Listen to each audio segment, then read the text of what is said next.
Assalamualaikum warahmatullahi wabarakatuh. Hai teman-teman, kembali lagi bersama saya Fauzia Badar.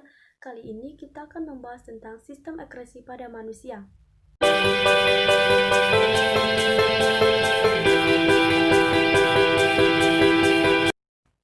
Oke teman-teman, sebelum kita ke materinya, kita perlu ketahui apa itu sistem ekskresi.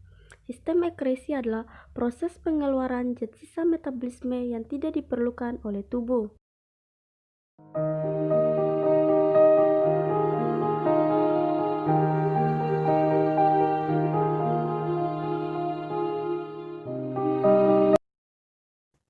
Pada tubuh manusia terjadi pengeluaran zat. Proses pengeluaran zat tersebut dibedakan menjadi 3, yaitu defekasi, yaitu proses pengeluaran sisa-sisa pencernaan berupa tinja atau feses yang dikeluarkan melalui anus. Yang kedua, sekresi, yaitu proses pengeluaran getah oleh kelenjar yang berguna bagi tubuh, umumnya mengandung enzim atau hormon. 3, ekskresi, yaitu proses pengeluaran sisa metabolisme yang sudah tidak berguna lagi bagi tubuh. Sisa metabolisme tersebut disebut ekstrat yang dapat berupa air yang mengandung garam-garam mineral dan pigmen empedu. Ekstrat dikeluarkan oleh garam tubuh seperti ginjal, hati, kulit, dan juga paru-paru. Sekarang kita ke alat-alat ekskresi pada manusia. Alat ekskresi pada manusia terdiri dari 1. Ginjal mengekskresikan urin. 2. Hati mengekskresikan cairan empedu. 3. Kulit mengekskresikan keringat. Dan 4. Paru-paru mengekskresikan CO2 dan juga uap air. Nah, sekarang kita akan membahas satu persatu alat-alat sistem ekskresi. Yang pertama ada ginjal atau ren. Struktur ginjal. Ginjal merupakan alat ekskresi yang utama. Bentuknya seperti biji kacang buncis, berwarna merah coklat, panjangnya 10-15 cm, beratnya sekitar 200 gram. Jumlahnya sepasang, terletak di dekat tulang-tulang pinggang. Ginjal kanan ukurannya lebih kecil dan letaknya lebih rendah dari ginjal kiri karena terdesak oleh hati atau hepar. Bagian-bagian ginjal yang pertama, kulit ginjal, korteks. 2. Sumsum ginjal, medula. 3. Rongga ginjal atau pelvis renalis. Fungsi ginjal adalah menyaring darah hingga menghasilkan urin. Pembentukan urin terjadi atas 3 tahap. Yang pertama, yaitu filtrasi atau penyaringan. Proses ini terjadi di glomerus. Cairan yang tersaring ditampung dan disimpan ke bauman. Cairan tersebut mengandung urea, glukosa, air, ion-ion anorganik atau natrium, kalium, kalsium, klor. Darah dan protein tetap tinggal di dalam kapiler darah karena tidak dapat menembus pori-pori glomerus. Cairan yang tertampung disimpan ke bauman disebut urin primer. Setiap hari darah disaring sampai 170 liter. Yang kedua, reabsorpsi atau penyerapan kembali.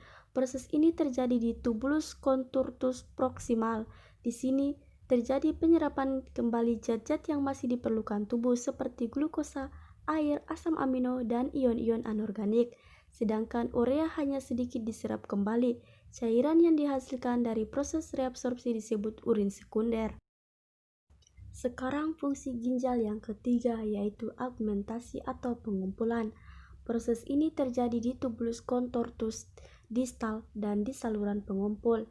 Di bagian ini terjadi pengumpulan cairan dari proses sebelumnya dan masih terjadi penyerapan ion natrium, klor dan juga urea. Cairan yang dihasilkan sudah berupa urin sebenarnya, lalu dialirkan di rongga ginjal kemudian lewat utera dan dialirkan hingga dikumpulkan lagi ke kandungan kemih, akhirnya dikeluarkan dari tubuh melalui uretra. Selanjutnya, proses pengeluaran urin terjadi karena adanya tekanan di dalam kantung kemih yang disebabkan oleh pengaruh saraf dan adanya kontraksi otot perut serta organ-organ lain yang menekan kantung kemih. Setiap hari urin yang dikeluarkan dari tubuh sekitar 1-2 liter tergantung dari jumlah cairan yang masuk. Urin yang normal berwarna bening orange, pucat tanpa endapan, baunya tajam, pesing dan sedikit asam pH yaitu 6. Sekarang kita ke alat ekskresi yang kedua yaitu hati atau hepar, merupakan kelenjar terbesar pada manusia, terletak dalam rongga perut sebelah kanan, warnanya merah tua. Hati orang dewasa beratnya sekitar 2 kg. Hati menghasilkan cairan empedu yang berasal dari hemoglobin sel darah merah yang telah tua dan rusak yang dihancurkan di dalam limfa. Sel darah merah atau hemoglobin di dalam hati akan dipecah menjadi hemin dan juga globin. Hemin diubah menjadi zat warna empedu, bilirubin dan biliverdin. Zat warna ini akan memberi warna pada feses dan urin jadi warna kuning dan juga globin. Dipakai kembali untuk menghasilkan sel darah merah yang baru. Fungsi lain dari hati yang pertama, menyimpan gula dalam bentuk glikogen. Yang kedua, menawarkan racun. Yang ketiga, tempat pembentukan urea. Yang keempat, membuat vitamin A yang berasal dari provitamin A. 5. Membuat fibrinogen serta protomin. Yang keenam, mengatur kadar gula dalam darah. Yang ketujuh, menghasilkan zat warna empedu. Sekarang alat ekskresi yang ketiga yaitu paru-paru. Paru-paru adalah organ tubuh yang bekerja sebagai alat pernapasan. Selain itu, paru-paru juga berfungsi sebagai alat ekskresi yaitu mengeluarkan karbon dioksida atau CO2 dan juga uap air H2O. Paru-paru terletak di dalam rongga dada dan bagian bawahnya menempel pada diafragma. Ketika bernapas, kita mengambil oksigen CO2 dari udara dan mengeluarkan CO2 dan juga H2O. CO2 dan juga H2O yang dikeluarkan merupakan hasil dari sisa metabolisme di jaringan lalu diangkat oleh darah ke paru-paru untuk dibuang dengan cara difusi di alveolus. Dan alat ekskresi pada manusia yang terakhir yaitu kulit, yaitu lapisan jaringan yang terdapat di permukaan tubuh. Pada permukaan kulit ini terdapat kelenjar keringat yang mengekskresikan zat-zat sisa berupa keringat yang dikeluarkan lewat pori-pori kulit. Keringat tersusun dari air dan garam-garam mineral, terutama garam dapur NaCl dari hasil metabolisme protein. Bagian-bagian kulit. Kulit manusia terbagi atas 3 bagian utama, yaitu yang pertama, kulit ari atau epidermis, yang kedua, kulit janggut dermis, yang ketiga, jaringan ikat bawah kulit. Dan bisa dilihat pada gambar di samping. Kulit ari adalah kulit yang paling luar dan sangat tipis sekali, terdiri atas yang pertama lapisan tanduk atau lapisan mati, mudah mengelupas, sel tidak memiliki inti, mengandung zat keratin, dan juga tidak terdapat pembuluh darah dan juga saraf.